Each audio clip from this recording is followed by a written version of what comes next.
Жүсіп пайғамбар қиссасы. Жақып пайғамбардың 12 перзенті бар еді. Әкесі олардың ішінде Жүсіпті ерекше жақсы көрді. Бір күні Жүсіп түс көреді. Әкесіне: түсімде ағайынды бауырлар ағаш егіппіз. Ағаштар тез өсіп гүлдеді. Менің ағашым көкке жетті. Өзгелері иеліп оған тәжім етті, деді. Ағалары Жүсіп өзін бізден артық санап әкемізге жағынып отыр деп ойлады. Жүсіп екінші рет түс көрді. Ол әкесіне: әке, мен бүгін тағы түс көрдім. Маған күн мен ай 11 жұлдыз сәлем берді, деді. Жақып: ұлым, түсің Алладан келген рахмани түс. Бірақ ағаларыңа айтпа, олар іштарлықтан саған қастық қылуы мүмкін, деді. Бірақ мұны Жақыптың үлкен әйелі естіді. Ол дереу ұлдарына жеткізді. Ағалары ашуланып, Жүсіпке мақтаншақ өтірікші деген жала жапты. Қалайда оның көзін құртпаққа бекінді. Бірде Жүсіптің ағалары аңға шығарда әкесіне: Жүсіп бізбен аңға барып серігіп қайтсын, деді. Жақып сол күні бір жаман түс көрген еді. Түсінде 10 қасқыр Жүсіпті қамап таламақшы болады. Бір қасқыр басқаларын қуып Жүсіпті қорғаштап жүреді. Кенет Жүсіп ғайып болады. Түсінен секем алған Жақып Жүсіпті жібергісі келмеді. Бірақ ол: әке, мен де бірге барайын, үйде отырып жалықтым, деді. Жақып амалсыз рұқсат берді. Түзге шыққан соң 10 ағасы Жүсіпке: сені өлтіреміз, деп кіжінді. Сонда Яхуда деген ағасы: бұл не сұмдық, әкеміздің бетіне қалай қараймыз, деді. Оны ешкім тыңдамады. Яхуда да қарсыласып тұрып алды. Ақыры үлкені Рубил: ендеше Жүсіпті құдыққа тастайық, көрер жарығы бар болса аман қалар, деді. Ақыры өлтіре алмай Жүсіпті құдыққа тастады. Ұлы Алла Жәбірейілге: Жүсіпті қағып ал, мертігіп қалмасын, деді. Періште оны тосып алып, оған жұмақтан киім мен ас-ауқат жеткізді. Ал ағалары Жүсіптің көйлегіне қан жағып, Жүсіпті қасқыр жеп кетті деп әкелерін алдады. Жақып қайғыдан қан жұтты. Ертесіне өзі түзге шығып қасқырды ұстап алып: әй, бөрі, баламды неге жедің, деді. Қасқыр: біз пайғамбар етін жемейміз. Ұлы Алладан рұқсат жоқ. Не болса да өз ұлдарыңнан көр, деді.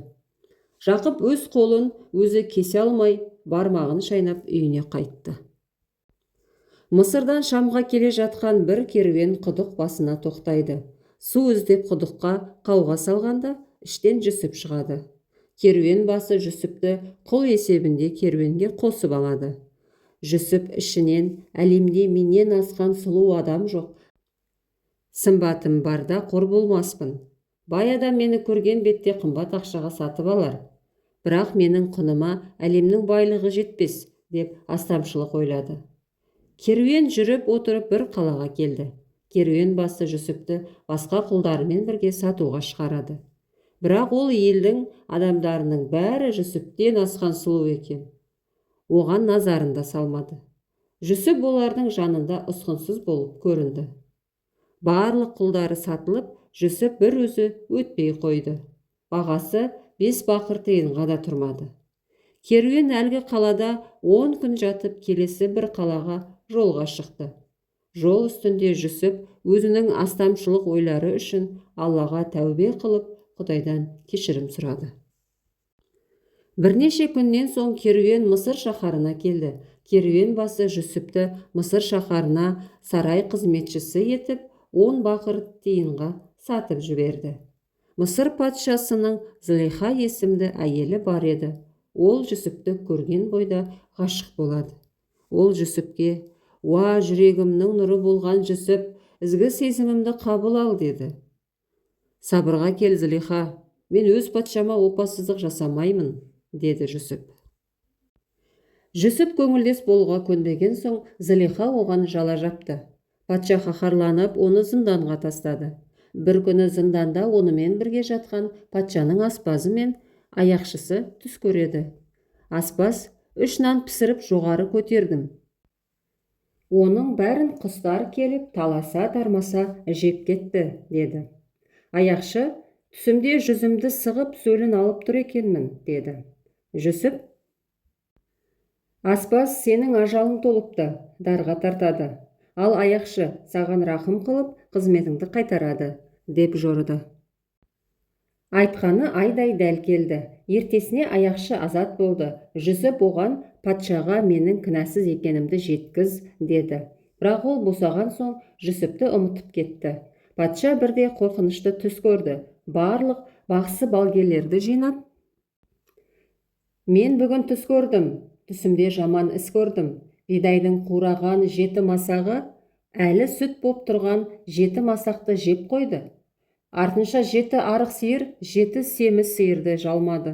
Бұл елге келе жатқан жұтпа құтпа. Жүрегім бір нәубетті сезетін сияқты. Кім жориды, деді. Ешкім жори алмады. Сол кезде баяғы аяқшы Жүсіпті есіне алып патшаға айтты. Патша оны дереу сарайға алдыртты. Жүсіп: еліңде астық 7 жыл қатарынан бітік шығады. Бірақ одан кейін 7 жыл қатарынан жұт болады. Жауын жаумайды, өзен тасымайды, егін шықпайды. Аймақты ашаршылық жайлайды. Жұтқа дайындала беріңдер, деді. Патша оған риза болып, босатпақшы болғанда, ол: зындандағы кісілерді босат, деп өтінді. Патша бәрін босатты. Жүсіптің кінәсіз екенін білді. Злиха өзінің айыбын мойындады. Жүсіп ақталып сарай қызметіне кірісті. Ол жұмысшыларға: қамба қазыңдар да бидайды қауызымен ашмай жинаңдар, деді. Біреу тұрып: онсыз да орын аз, бидайды қауызынан аршып сақтайық, деді. Жүсіп оларға: жоқ, болмайды. Қауызымен жинаңдар. Біріншіден, қауызында бидай шірімей, сол күйі сақталады. Екіншіден, тышқандар астықты жей алмайды. Қауыздың қылы тышқанның көзіне кіреді, денесіне жайсыз тиеді, деді. Айтқандай-ақ 7 жылдан соң, бұрын соңды бұл аймақта көз көріп құлақ естімеген 7 ағайынды жұт басталды. Аймақты ашаршылық жайлады. Мысыр жұрты ғана апаттың алдын алып үлгерді.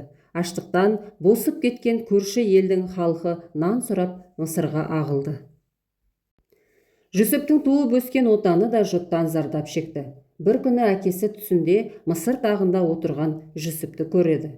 Түсін жақсылыққа жорып, ұлдарын Мысырға астық әкелуге жұмсайды. Ұлдары Мысырға жеткен соң, Жүсіп олардан: қайдан келдіңдер, деді. Қанғамнан. Әкелеріңнің аты кім? Жақып пайғамбар. Әкесінің есімін естігенде Жүсіптің жан жүрегі елжіреп сала берді. Оларды сыйлап, қанар қаптарын астыққа толтырып қайтарды. Келесі келгенде бір анадан туған бауыры Ибни Әминді алып келіңдер, деп өтінді. Ағалары еліне жетіп, көрген сый құрметін айтып Жүсіпті мақтайды. Ибни Әминді алып кел деген сәлемін есткен Жақып: жоқ, жібермеймін. Жүсібімнен айырылғаным аз ба? Енді кенжем бәлеге ұшыраса, қалай өмір сүремін? Жүсіптің түбіне жеттіңдер, енді мұны да құртқалы жүрсіңдер ме, деп еңіреді. Ойбай әке, Ибни Әминді аман есен апарып келеміз, деп ан-су ішті олар. Көп ұзамай астықта таусылды. Жақып амалсыздан Ибни Әминді ұлдарына қосып, тағы да Мысырға жіберді. Жүсіп інісін көрген соң егіліп жылады. Оған өзінің Жүсіп екенін айтты. Соңында Жақып пен Жүсіп бір-бірімен табысты. Жақыптың көзі ашылды. Жүсіп өзіне қиянат қылған ағаларын кешірді. Ашу ағадан, кешірім ініден, деген сөз содан қалыпты. Ағалары әкесіне жылап: әке, бізді Жүсіп кешірді, енді сен де қатегімізді кешір. Аталық ақың мойнымызда қарыз болып қалмасын, деді. Жақып пайғамбар: сендер маған жалған айтып, сүйікті ұлым Жүсіптен айырдыңдар. Осынша жыл азап тартып көзім көр болды. Алла сендердің күнәларыңды тек таң сәріде тұрып тілесем ғана кешіреді, деді. Сахар уақытында шырын ұйқысын қиып Құдайдан тілек сұраған адамның дұғасы қабыл болатыны содан екен. Мысыр патшасы өлген соң Жүсіп таққа отырды. Зылиха ұзақ жыл Жүсіптің зарын тартты. Оны бір сәтке де есінен шығармады. Бір көрсем, арманым болмас еді деп Жүсіптің жолын тосты. Бір күні Жүсіп әскерлерімен өтіп бара жатып Зылиханы көрді. Оған Зылиха деп дауыстады. Зылиха Жүсіптің даусын естігенде талып қалды. Есін жиып Жүсіпке мұңын шақты. Жүсіп шерменде болған Зылиханы аяп, оған іші жылыды. Зылихаға үйленіп, бақытты болды.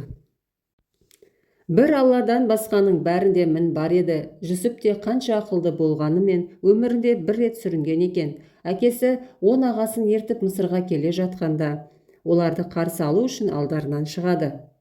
Жүсіп аттан түсейін деп жатқанда, бір уәзірі тақсыр келе жатқан: әкең болса да аттан түспей амандас, Мысыр патшалығының айбынды абыройын сақтау керек. Олар саған кіріптар болып келе жатыр, деді.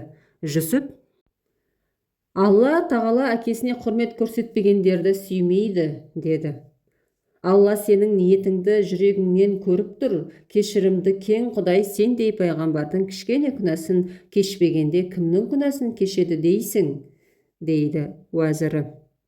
Жүсіп осы сөзге иланып қалды. Әкесіне аттан түспей сәлем берді. Бұл Алла сүймейтін әдепсіз қылық еді. Осы әдепсіздігі үшін ұлы Алла Жүсіпті жазалады.